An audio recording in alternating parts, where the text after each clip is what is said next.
leave. No, no, no, no, no. Hey everyone, welcome to another video. My name is Caitlin. I run this channel where I make accessible, budget-friendly, and delicious vegan recipes.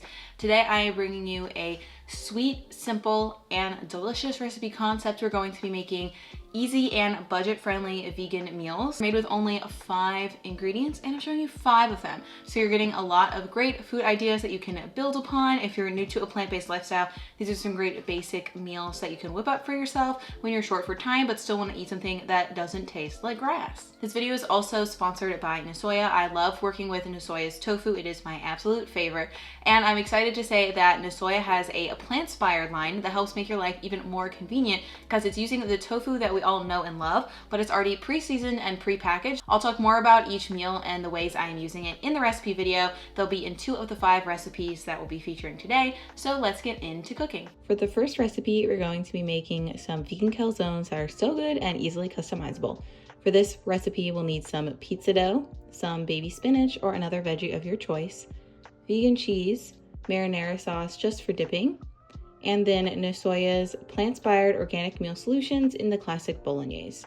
We'll start first by taking our pizza dough. This normally makes 1 full pizza, so I am cutting it in half to make 2 personal sized calzones. And then from there, you're just going to work each calzone using a rolling pin or just your hands until you get a round symmetrical-ish shape, and then it's time to load it up. So I just used spinach because I thought it would work really well with the bolognese flavor, but you could also use broccoli, olives, any veggies you have on hand. And then here I'm adding the classic bolognese from Nusoya. I love the hearty tofu crumbles in this, and it's actually made with a red wine sauce too. Then we'll top it off with vegan cheese to make things nice and cheesy and melty. And then that is pretty much it. You're just going to fold it over. Make sure you seal the end so nothing leaks out. And then I tried to twist mine up. I'm a little rusty, haven't made empanadas in a while, and that was the vibe I was going for. So we're going to bake these in the oven until they are nice and browned. And also I wanted to say, if you wanted to get this more of a Tex-Mex twist, you can make the calzone using Nusoya's hearty chili meal solutions and then dip it in salsa instead or add some salsa in. I think that would be really delicious. But here is what our finished calzone looks like. The inside is nice and cheesy. You got that hearty bolognese, the greens, so make it feel like, I don't know, you're still kind of eating a salad? No, I don't know. But you can dip it in marinara sauce. And this is also great for freezing and reheating later too.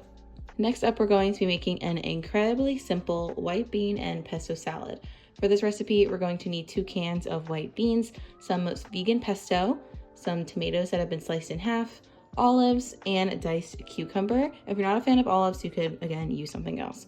But this recipe is incredibly simple. I don't know if you even really need me to tell you, but we're going to add our beans to a bowl with our cucumber, our tomatoes, our olives, and then a dollop of the pesto. I'm using a store-bought vegan pesto that I found at Trader Joe's, but if you can't find vegan pesto near you, I also have a very easy nut-free vegan pesto that's on my blog. So that will be linked in the recipe post, which is linked in this video description. You're pretty much just gonna mix everything up together and then dig in and enjoy. You can let this sit for about 30 minutes. The flavors will mingle a little bit more, or even let it sit overnight. It's great for meal prep, and you don't have to wait for it to be ready. You can just mix everything together and dig in. Next up, we're going to be making some awesome vegan breakfast tacos. We're going to need a block of firm or extra firm tofu, some turmeric, some baby spinach, though again, you can use whatever veggie you want. I'm just using spinach because it's budget friendly. Then we're going to need some corn or flour tortillas, whatever your preference is. And last but certainly not least, we're going to be using Nusoya's breakfast scramble superfood skillet. This is really awesome. It's a tofu scramble mixed with chorizo flavored crumbles, and there's some potatoes in there too.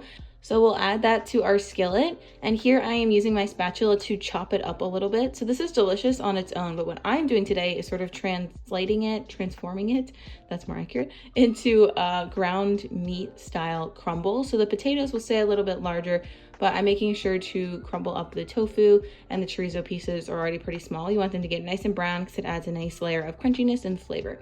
So we're going to remove that from the pan, but then in the same pan, we're just going to make a very simple tofu scramble by crumbling some tofu. Obviously, I love to use Nusoya's tofu. And then we're adding just a hint of turmeric to give it that classic yellow color. And you can also add salt and pepper to taste here. And we're just going to saute this until the yellow color has permeated all of the tofu and it looks nice and delicious.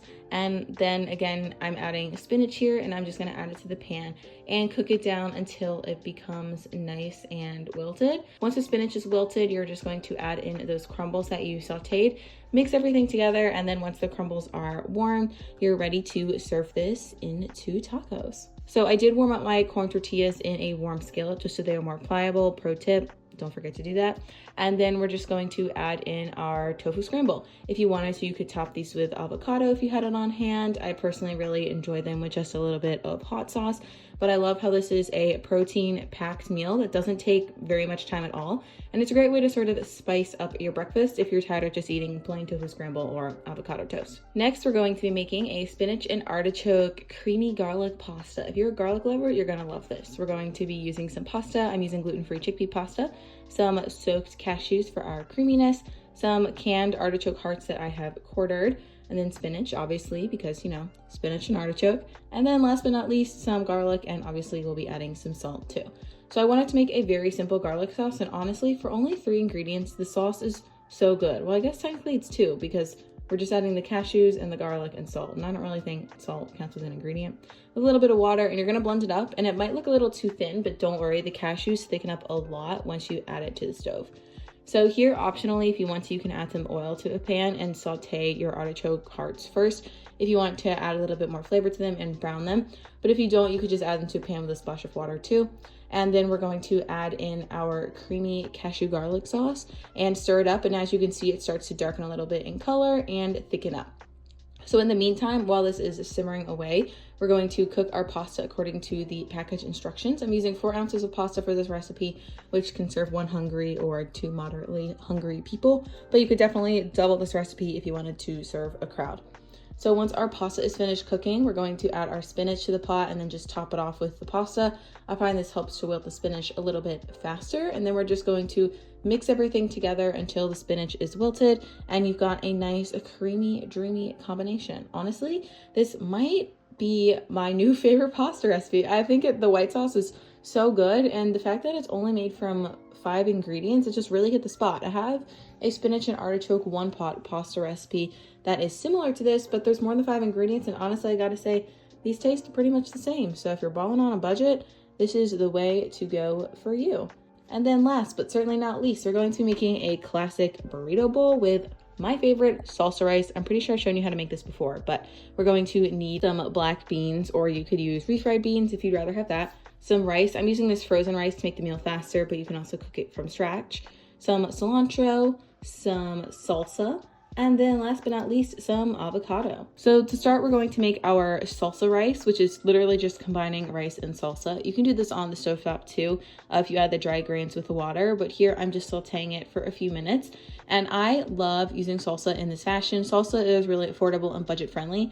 And once you cook it down with other things, it packs a ton of flavor and you get a sort of quick, flavorful rice. So if you wanted to, you could add your beans to this for more flavor. I'm keeping mine separate, but I just wanted to mention that if you felt so inclined. I just am separating them more honestly for aesthetic purposes. So that's pretty much it. Now you just have to assemble it. So you're going to add your salsa rice to a bowl, then add in your beans that you can warm up in the microwave or the stove, and then top it up how you want. So here I kept things simple so we can only be using 5 ingredients, and I'm just using cilantro and avocado.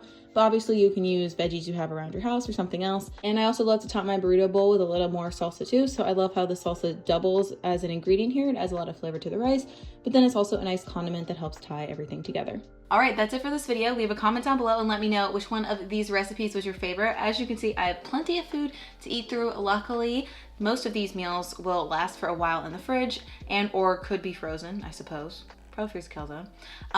But Dylan's also here, so he's gonna help me eat them up. I hope you guys really enjoyed this video. I had a lot of fun coming up with recipes that were very, very simple in terms of ingredients, but still packed a flavor punch. So let me know if you'd like to see similar videos in the series. I've already filmed some older ones on my channel. I will link the playlist in the description, and the blog post that has all these recipes will be linked down below too. And thanks again to Nasoya for sponsoring this video. Don't forget to check out the link to their store locator. That's also linked in the video description, so you can find their plant inspired line in a store near you. So that's all from me for today. I hope to virtually see you soon in the next video. If you love this video, please give it a thumbs up and make sure you're subscribed to my channel so you can see more awesome vegan recipes. Until next time, take care of yourself, drink plenty of water, and hey, maybe try out a few of these yummy dishes. All right, I'll see you guys later. Bye.